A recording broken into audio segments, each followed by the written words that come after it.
I have gathered you all here today to answer a very important question. Which opening should I play as white at a beginner level? So, first of all, I want to talk about what the goal of a chess opening is. I have two practical answers to this question. The boring and more mature answer is that the goal of a good chess opening is to achieve a solid and playable position where you and your opponent have equal control over the board. That is the more boring answer. I have to tell you that because at a higher level, chess is always going to be a draw.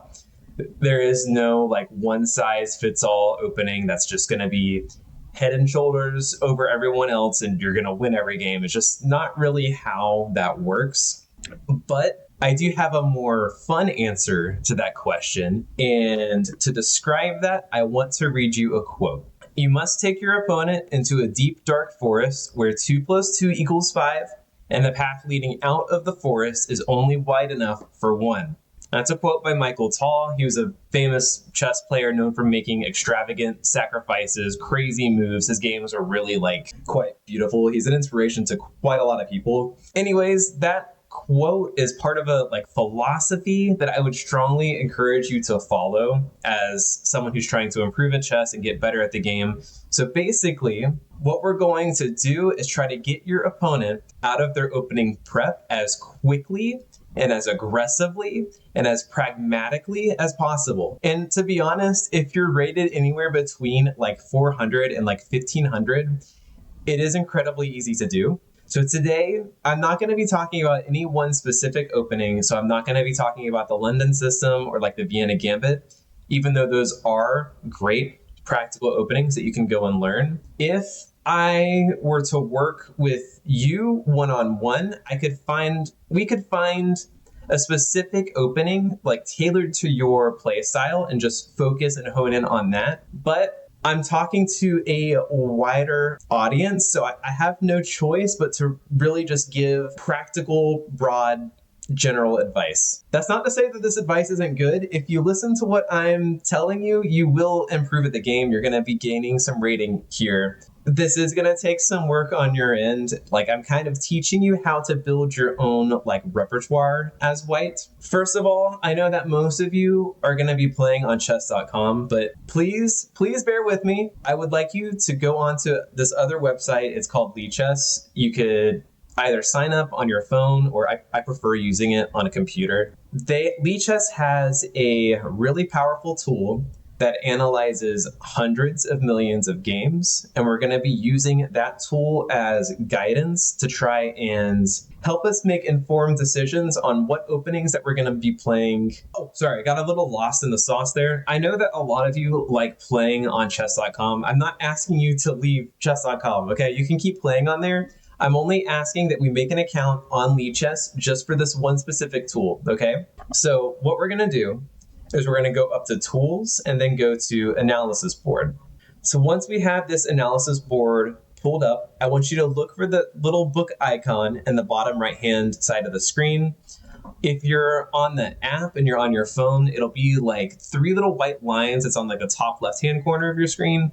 You tap that, you go to Tools, and then you can pull up the analysis board, and a little book icon would be right underneath the rook on h1. So go ahead and pull up this little book thing. And what we're going to do is we're going to click on this gear.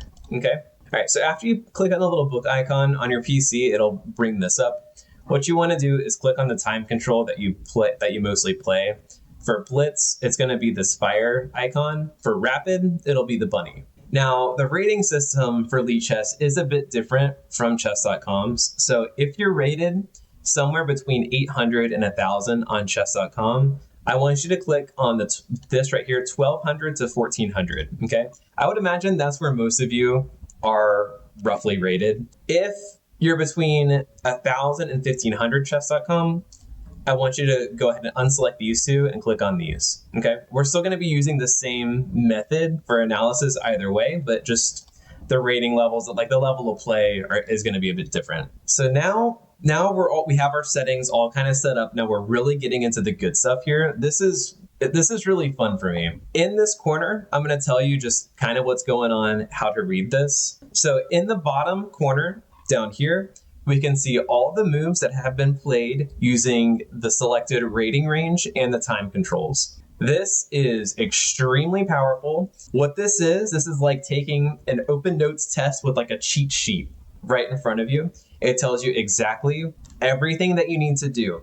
Do not have this open during your games at all. Don't have it on your phone. Don't have it on your computer screen, any of that. That is considered cheating. So you have to basically memorize all of this going forward. And it's really not that hard, especially at this rating range. Chess cheating, especially if you're a beginner, is very obvious. You will get banned for it. Play from your memory, not from your phone screen or from a computer, basically. Anyways, what we can see here is that E4 is played at this rating range that I selected, is played 64% of the time. All right, and this is with about 650 million games. That is a lot of games, and that is an extremely high percentage of people who are playing E4.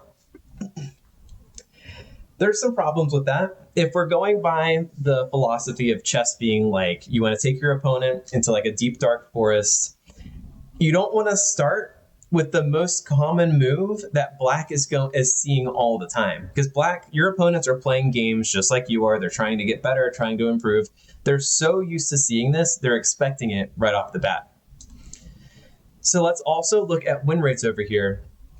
So whenever white plays E4 in these 650 million games, white is winning about 50% of the time. We have some draws in here, and I think that's like, 4%? And then black is winning 46% of the time. This is about standard for like a typical chess opening. But so you can see by playing this other opening move, D4, this is what a lot of players as white play. This is only played 23% of the time.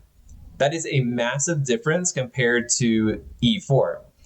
You can see that D4 wins 1% of the time more often. So at this rating range, you could say that D4 is slightly stronger. But really, I want to go full on crazy mode. I'm a big believer in playing openings that nobody really studies and follows at all. I play it like in my own games, for example. I play knight f3. That's my favorite move in chess. That's what I would recommend for you to do is look at all of these and try to see what is winning right now at your rating range. So right now, just throwing it out there, it looks like B4, white is winning 53% of the games, and this opening is played less than 1% of the time by anyone at this rating range and this time control. So there's an extremely high chance that as soon as you play this, black has probably never seen this opening before. And as early on as move 1, they're going to be out of their prep. So it's kind of like you're taking them into the forest. All right, you have a map, they don't have a map. So as soon as move 1, they're on their own and they're going to have to try and figure this stuff out. If black continues with normal plans, like they're going to play E5 just because that's what they're accustomed to, white here wins 54% of the game. So it's going to start going up and you're going to see this. So keep following this from here. Okay. 80% of the games, like this is good. I'm paying attention to the win rate here. The win rates are very important. Bishop B2. Played in 80% of the games. White is winning 56% of the times. That is massive. And look at the score already.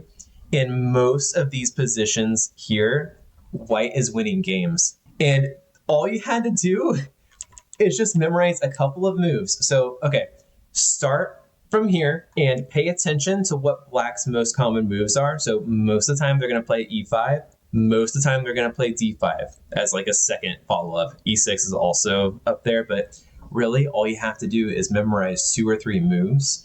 And like by the time I upload this also might change. What is like popular at the moment, what is winning fluctuates as time goes on, but you can always come back to this graph, this chart, and try to see what is winning at the moment. Practical advice, I really hope that you get out of your comfort zone a little bit and try to just learn new stuff. Go deep on down these lines on your own. Look at what the most popular moves are that are being played. You can find counters to those moves, but it's not too hard, man. It's not too hard at this rating level. Don't be afraid to try new things. And you know what? That's it. That's it. That's it for right now. Huh? I'm gonna make a video for black at some point later. Black is a lot harder to create openings for. This little strategy works, but there's way more information to memorize. So that'll be practice honing your skills on white first, I would say. But yeah, okay, that's about it. See ya.